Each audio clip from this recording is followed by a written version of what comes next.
What's up mga quiz mga atis? Welcome back sa akin channel. This is Quiz Anan at ngayong araw papanoorin natin yung behind the scene trailer ng Sangre, or should I say Encantadia Chronicles Sangre. So para siyang documentary about this series na pinakaabangan ng maraming tao, especially ng mga Kapuso fans. So hindi ko na ito pahabayaan pa, papanoorin natin trailer at mamaya ibigay kong reaction at opinion ko on the said trailer. So let's go!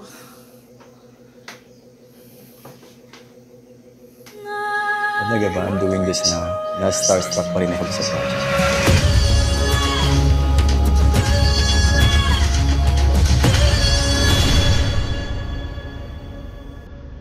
I'm very excited kasi parang very supportive yung production sa mga ideas na we come up with. Gusto namin lahat na mag-enjoy. Una-una yun lang. Kailangan ma-entertain yung aming audience. Makapanood sila with their families. Masaya-masaya na kami rin. Kailangan magbigay ng magandang show para sa mga tao. There's a lot of times when I'm about to do a take. Kasi siyempre minsan nag-isip mo, ready to take, focus on sleep. But then once you see the Sangres in their environment, it always reminds me of why I became a filmmaker. Dream come true siya, seeing yung mga heroes, yung mga ganyan, superheroes, and fighting with the drama, ang ganda ng story. Expect nyo na lang, ang ganda ng story, promise. Hindi lang siya basta fantaseryo. Ang ganda din ng story. Kala nyo ito na yung kwento with the trailer and how it's gonna start. Pero abangan nyo yung mga twists and turns ng story. The core group is still there, so yung pagkaalam nila sa history ng Enka, nasa sa kanila pa rin talaga. 2005 to 2016 hanggang ngayon, nandun pa rin talaga yung excitement ng grupo. Parang nandito lang kami, just really to help lang. Dahil sa laki ng vision nila before, kasi as it is, the way it was written, the way it was created, ang laki ng Enka, ang laki-laki, di ba?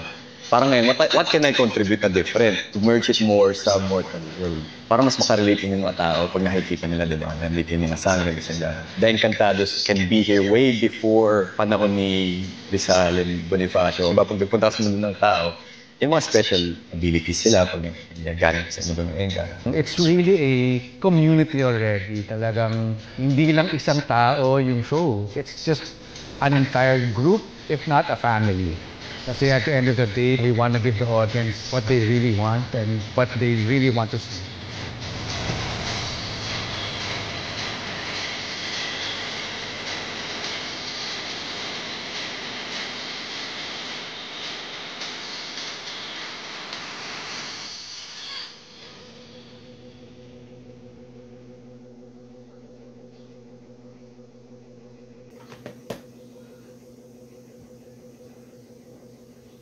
Okay, there you go. Napanood natin yung special documentary nung Encantadia Chronicles Sangre. So, this is the behind the scenes.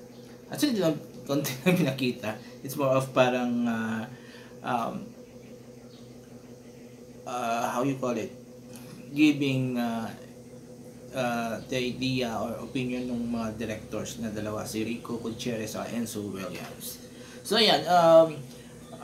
Based sa nakita natin, yan, ikinawento ni na Enzo at Direct Rico yung how they did the series, diba? So alam natin na parang sila nang humalili after pitawan ni Derek Mark Reyes yung series na to. And so far so good. Excited pa rin ako despite of some mga issues ako dito, diba? Na-mention ko na in the past reaction video ko, and I won't say it again, diba? Tignan natin, diba? Kapag naipalabas na yung full trailer at mapakita yung talagang, how you call it, totoong nilalaman ng series, diba? And so far, ang idadagdag ko na lang sigurong issue ko dito is that napansin ko lang yung from the original series na 2005 at ngayon, parang halos similar lang yung storyline. It's like they are looking for someone na anak or related to sa mga Sangre na magiging takapagligtas nila.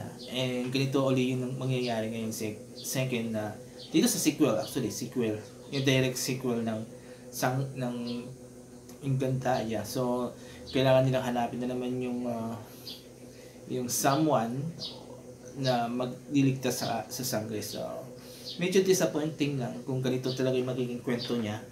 Kasi, parang naulit lang, walang nabago sa kwento. Na-incarnate lang yung storyline. Nagbago yung mga character. Diba? So, yun. Nakakalungkot. And, I wish sana continue na lang nila yung storyline ng original.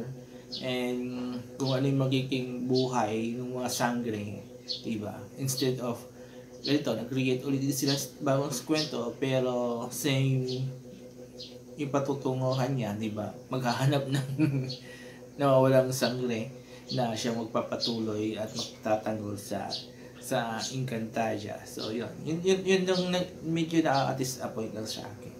I wish they did something more. Lalo ba't merong mga nailabas ng mga ibang series sa abroad like yung Ring of Powers, yung ng The Lord of the Rings, Game of Thrones. So sana kahit pa paano binis na lang nila doon para yung continuation niya, di ba maganda? At hindi na lang yung laging ganito. Tapos bumalik ulit tayo sa dating istorya na naghahanap na walang sangre, di ba? So yun. But still, maybe for us, mga nalakihan nito, yung mga nakapalo ng original and nakapalo ng retold or requel ng 2016, so para nakahanap ng bago. But for new generations of fans ng Encantadia, well, this is okay sa kanila, di ba? But for us, siyempre, yung mga matatanda na, same storyline, so nakaka-boring na, di ba? So ang abangan lang natin dito, ako especially me, na may issue dito sa Encantadia, the acting, the special effects, the action fights, and kung paano i-interpret ni Rico Gutierrez sa ni Direk Enzo Williams yung Encantadia. Kasi nga, iba yung atake ni Sir Direk Mark Reyes at iba rin atake ni Direk Rico at ni Enzo. And actually nakita na natin yung how they make ganitong klaseng serye na Direk Rico sa Enzo by Urduha. And very impressive yung series na yon. Fortunately, hindi lang siya na-promote ng masyado at lack of star power, diba? Kaya hindi ka na sobrang na-click. So this one, sober todo ang promotion, diba? So I hope sana yun na. Hindi tayo ma-disappoint when it comes to sa mga pension ko. Kasi ito sa kwento medyo disappointing na tayo. So doon lang sa mga nabanggit ko kanina na aabangan ko. So sana hindi ako ma-disappoint doon at ma-excel, diba, ni na Direk Rico saka ni Direk Enzo yung mga nabanggit ko kaning mga bagay-bagay na gusto ko ma-expect na makita sa series na yan. So kayo mga quiz, mga aunties, ano masasabi nyo dito sa parating na bagong kwento ng Encantadia na may title na Encantadia Chronicle Sangre? Excited pa kayo pa nito?